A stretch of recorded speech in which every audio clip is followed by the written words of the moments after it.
It's a celebration today, episode Yes. 10. Yay! Good Episode 10 morning. of a temporary podcast. Yeah. Good morning, everyone. Good morning. What are we going to talk about today? The title that we thought of was Learning and Consciousness. And we got there by talking about training and learning and seeing what happens with people in a training room, for example. Hmm. So the consciousness of learning and the click between the two, could that be a good recap of our start? It totally. I just cleared out my office space and I discovered some collection of diplomas and certifications I have through more than 25 years of professional career. And it gives a certain perspective. What is floating up on the top to have really fundamental, consequential impact. And I think there's a segue. Because you have been in the teaching room as a teacher with students and helping them out. So, learning and knowledge, what is that about and how do we gain that? I think that's beautiful. Yeah, it absolutely is. It absolutely is.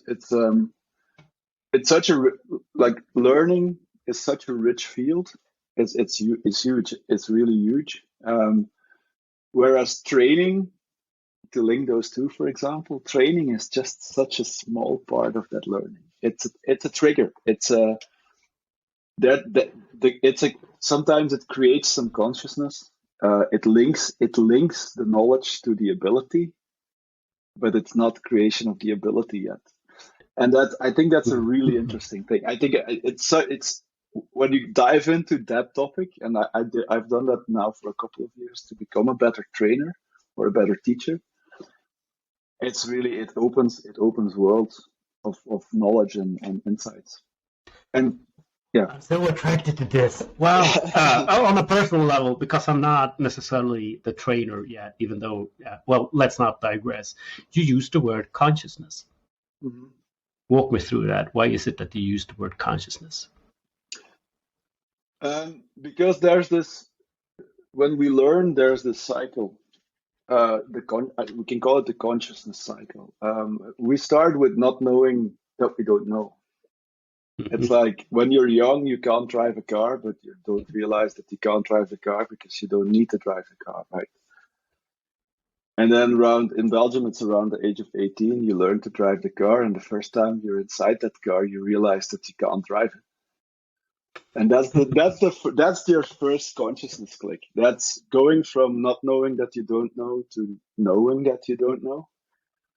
And that sometimes hurts. I just did the teaching for 2 days, and I saw that happening. I saw the clicks happening with people. So, and that's the first step of consciousness. It's this. All right, I still have to learn this. I don't know this yet. It's scary as well. It's sometimes also frustrating. Like, damn, maybe I should have known this. Should I have known this? And then the next level of consciousness is knowing that you know, but you still have to think about things. It's not yet muscle memory. You still need a lot of reflection to get ready. I put my left gear on my left foot on the clutch, and then my right hand goes with the gear, and then I have to let the clutch go slowly. And so you have to still think about how you get this car moving. And then at a certain point, you've practiced it so often that it becomes unconsciously knowing things. Mm-hmm. That we call it muscle memory. It's the neurologic pathway has been built so strongly that it's a habit. It's something that we don't have to reflect about anymore. So we go from unconscious to conscious back to unconsciousness in learning. And I think it's a really beautiful thing. Wow. I find myself attracted to those words, hurt and pain. I mean, normally we look at gaining knowledge, or it can be hard work. My uncle used to say, how do I translate this? Learning might be hard, but it's easy to carry, roughly. Because once you've learned it, it's easy to carry. It's a huge benefit. Like learning a language, learning all these words, it requires just grit to study them and remember them and practice them more, learning mathematics like multiplication.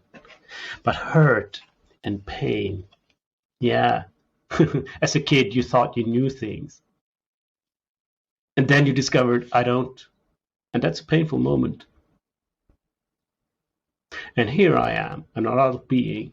And I recently, well, constantly, it's the same moment. And it's an invite, probably. If you find you are not learning anymore, might it be because you have lost that curiosity, or might it be that you subconsciously steer away? Subconsciously, you steer away from exposing yourself to a new learning zone.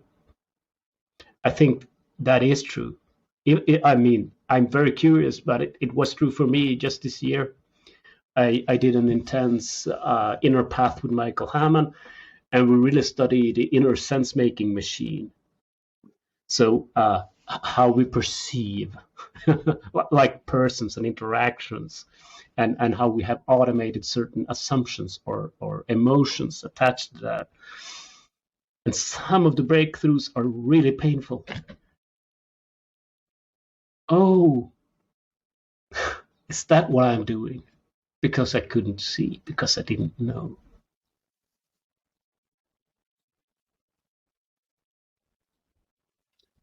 Yeah, I couldn't agree more with you.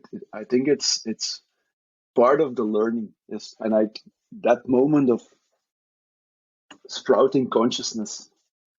Oh, I didn't know that, or I've been doing this differently all the time, or I saw it like this, and actually it's like, now I realize that it could be like this. Um, and I wanna go back to what you said in the beginning, the loss of curiosity. I Oh, think it's really beautiful.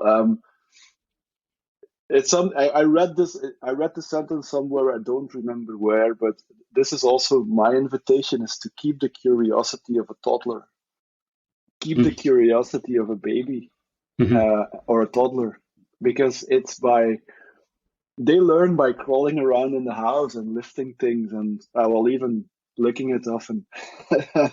But it's in that curiosity that there's a learning space, and for them it's only natural. And somewhere along the way, we tend to use that toddler curiosity, um, and I try to keep that to see and probe, and I think that's why I call myself a lifelong learner. Um, Often speak about continuous improvement, but over the years I've twisted that into continuous learning because of the curiosity. Uh, if there's a balloon that flies by with an interesting subject, I will go in pursuit of the balloon and grab it. And there's a danger in that as well, because there's a lot of balloons around. But the curiosity to learn new things and to go to that pain point, that conscious pain point, but then embrace that, and the world becomes so much richer. I love how you phrase it from your uncle. Once it's there, it's not heavy to carry anymore. It enriches us. It's even Oh, hmm. there's more in the backpack, but it's not hard to carry. That's Actually, it lifts you. And yeah. if there's pain and there's discomfort, there's also hope. I find myself very close to hope, the possibilities. I mean, if you find yourself in it, it's not possible. I'm stuck. I'm in a box. It doesn't work out. I'm not happy. I've been there. I've been depressed. And actually, one way out of that depression was working together with someone that helped me to see certain behaviors I tried to steer away from. I tried to steer away from being sad by using analytics to know why. And she said to me, "You know what, Magnus? This is really great that you can understand yourself like from a person perspective, but you have to feel. If you're sad, you need to cry." So maybe you enter this episode now, and what is it talk about? Learning and consciousness. Is this about learning? Isn't that about like programming languages or object orientation or learning the inner things in Scrum? Yes, it is. Of course it is. But learning is also the upgrade of your personality. Before you have certain concepts and knowledge and the experience of them, It hasn't clicked. And so your world is literally limited because you cannot see it, because you don't have it. And so you upgrade your capabilities, and there's hope. Hope arises because you see the world in new ways. I certainly see the world in new ways now than I did a year back. And I'm 52 years old. I get the feedback. You look happy now, Max. You look more energized. You, you, Yeah. yeah, well, I didn't know, but that's what my friends tell me. Yeah. I'm trying to create a metaphor again from what you said because I think it's really beautiful. But the first sentence that it's from your last thought. The first sentence that came. The only moment in our life when it's too late to learn is when we're dead. And up until then, that it's never too late to learn. So I think that's a very powerful message. And I really love your link with learning and like personal learning about ourselves, because it's exactly the same. It's exactly the same. And I'm a strong believer in therapy. You said you had therapy. I a couple of years ago I had a session with a psychologist as well, and it really helped me to create those insights that I needed at that point. Ah, And she used a very particular model, which is every I guess every psychologist and psychiatrist has their own models. She used this particular model with a metaphor, but that helped me to get that image that I needed at that point to create mm-hmm, that consciousness. mm-hmm, And here's the metaphor for me. That was the pathway to the solution, right? I didn't have the solution yet, but I got the insight of, okay, this is where I am, this is what I feel, and this is the pathway to where the solution is. And it was still up to me to start walking on that pathway. That's where your learning starts, right? At this mm-hmm, moment, I can't do it yet. I still have the old behavior, and that's the new behavior that could help me. But at that point, you get the choice to embrace: do I take the pathway or not? But the consciousness is there that there's a pathway towards a solution. And you use the word hope. For me, that's where the hope comes. mm-hmm. I didn't know. I didn't know that I didn't know. But hey, look, there's this pathway that opens up, and that opens new solutions or new learnings or whatever you want to call it. Is this too fluffy, maybe, or does it make sense? I don't know. It's extremely unfluffy. It's very concrete, and it's based on my own experience. And but maybe still, though, that's a great question. If someone's watching this, I Serge and Magnus, we could talk about Scrum concrete stuff all the day if you wanted to. And yet here we are. This is what we're really, really attracted to. Why is that? And I noticed myself feeling a memory of myself and certainly other people, a strong empathy, maybe even sympathy, because it's hard to convey that space of darkness, or when you're in pain, you've tried everything, and now you're so broken down, you need someone else's help, and you go to possibly a therapist. I did, a psychologist, really twice actually. I mean, not twice instances, but twice series of events. And it's not like an instant relief, but when you look back on it, like you said, you can see that there was a seed. And so that is the hope if you're viewing this, if it's blocked. Consider as a possibility that this is not the end game for you. There's still there's still possibilities. We learn until the day we die. It might be, in fact, that the reason things seem really depressing and impossible for you is there still a learning that you can do. I say this with respect because sometimes the conditions are really, it doesn't help. How could you possibly learn something and then it will be fine? That's not what I'm saying. But it's a general tendency to upgrade yourself is a painful path, but it brings you to a better place. Yeah. And there will be roadblocks on that path, and there will be trees that fall over that you have to remove before you can continue on your path. To stay on the metaphor, but it's also part of the learning. Yeah. You'll stumble along the way. It's a promise. You will at a certain point you're gonna try something and it will fail, but that's also learning. And I think it's really it's. I'm 42 now, and maybe it's because with age comes wisdom, and that consciousness came in the last kind of 5 years. But I've really learned to embrace that, and maybe that's also an invitation to in that learning path embrace the fact that it's not going to be one straight pathway with 6 lanes without other traffic.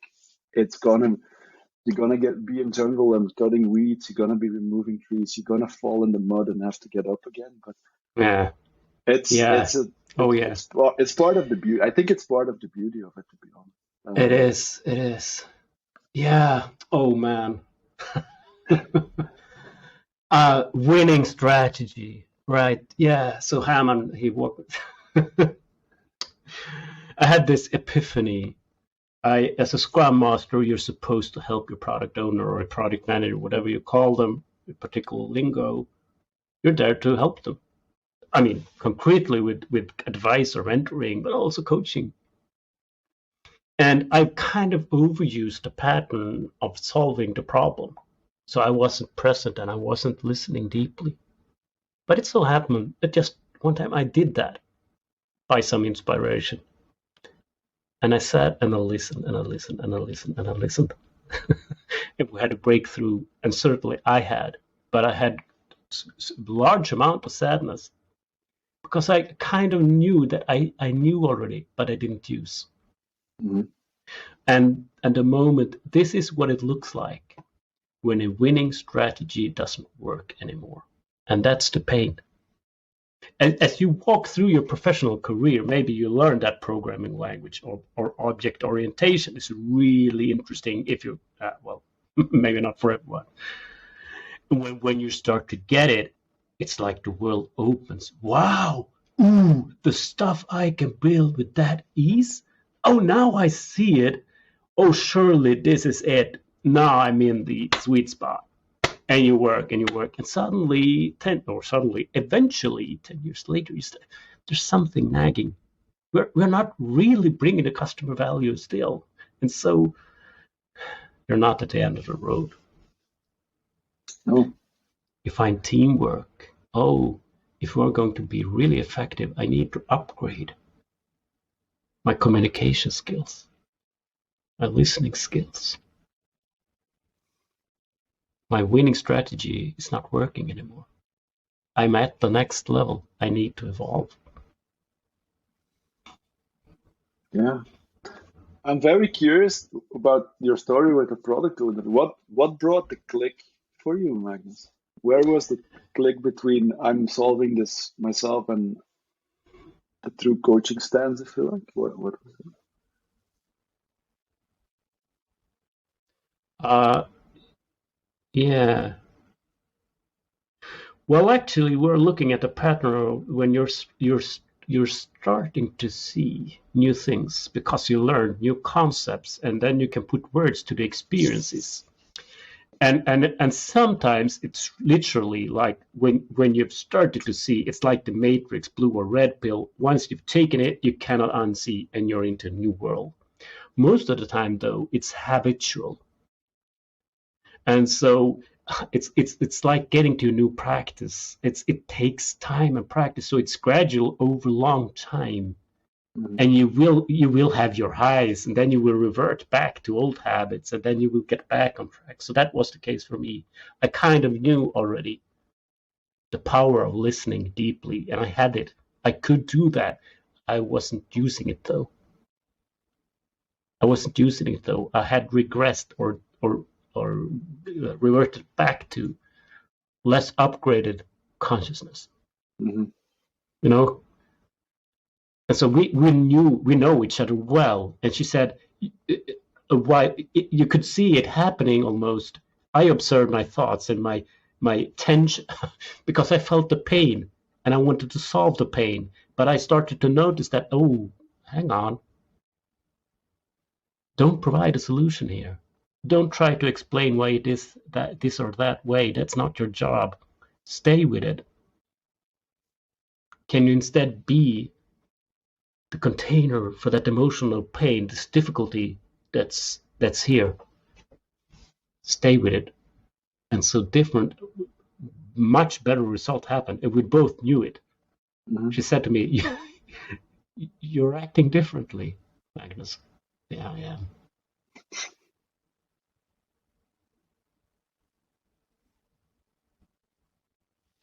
And as that sequence started with, like, a fretful, it's like on the top level, it it it, it calmed down. And we started to feel the presence. And we felt the deep connectedness. A much more meaningful moment. I mean, this is who we are as well. And it might be surprising that learning and consciousness is about that as well, but it truly is. The way you act as a human being, the way you relate to other people is mostly habitual. And if you're full of, I'm not worthy and they are much smarter than me, or the opposite, it might not be true. It might just be a habit. And it's really painful to walk through these habits. But once you do, Mm-hmm. there's a new world for you. Yes, absolutely. I'm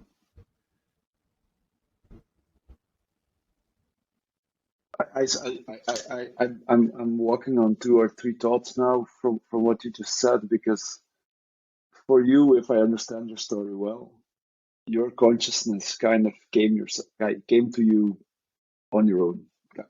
I don't know, you say, but maybe it's because you read books or somebody you saw a video, or I don't know. But I wanna link that back. So for sometimes this consciousness comes by itself, right? By experiencing, and we try out new things, we experiment, and then we find a new way, and we get there. But I think there's a very important role in this learning path to create that, or to create more clarity, and that is the role of let's call it the teacher. And that teacher can be the therapist, or the book you read, or in the training you follow. And I love the metaphor that you just used, so I'm going to repeat that. It's that person or that instance that plants the seed,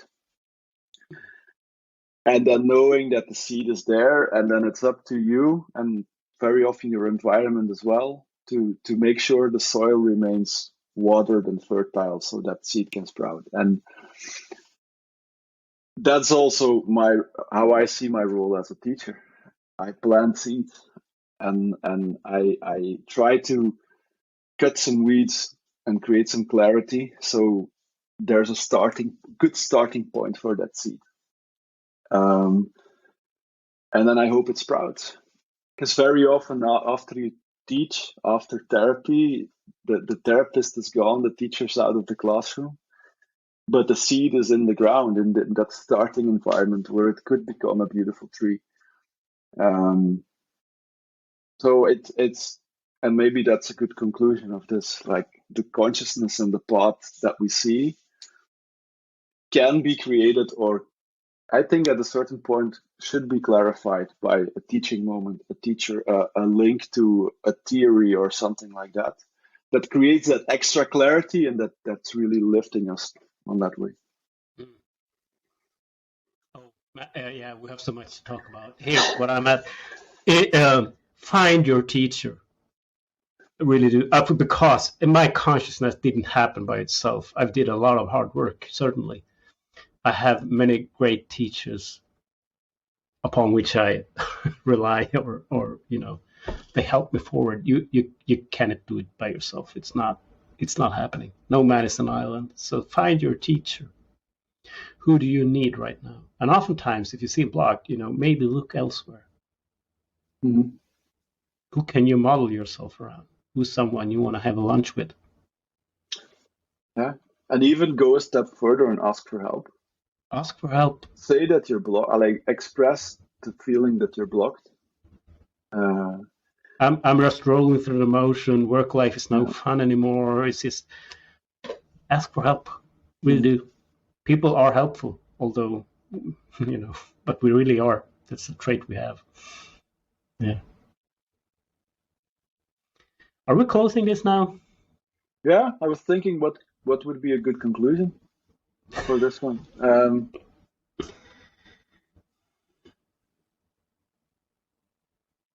So when we learn, we step from this unconscious space into a conscious space of often not knowing, but then also seeing a possible pathway to hope and solution. Yeah. And that's something to embrace. That's something that we can also embrace by being curious.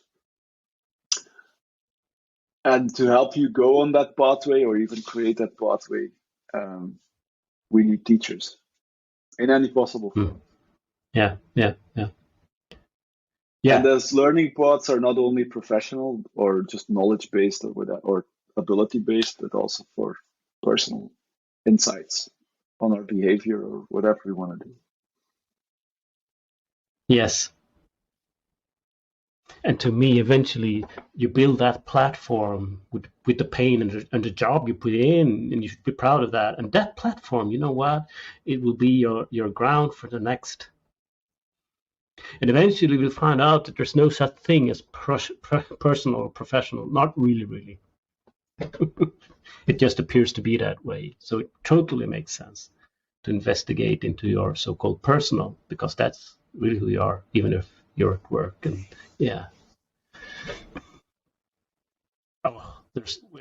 If you think this went deep, it's like only scratching the surface. It truly is. Yeah, it's not even a T-shaped subject. We're on the top bottom of and then there's all of these lines that can go down to explore. That'll be for another episode. I think. Yeah. I noticed that. I feel I'm not quite. I want to, but we have to. It's time to wrap this up. So let's close this. If you view this, thanks so much for viewing. To hear us improvise what we've learned so far about learning and consciousness, and surely in 10 years' time we will be on a different place, hopefully, and we will view this and we'll say, oh, yeah. We've evolved since then. Yeah. So on episode 522, we'll say, remember episode 10, and then we'll review it. Yeah. Thanks for playing. This was a beautiful moment. Yeah. Thanks. I'm happy. To me, you suggested this topic. I'm really grateful for that. Well, thanks for diving in with me, Magnus. Thanks for 10 episodes of fun and already. 10 episodes of 10. What's next? Yeah, Can't wait. Absolutely. All right. Have a really great day. Yep. Bye-bye. Bye-bye.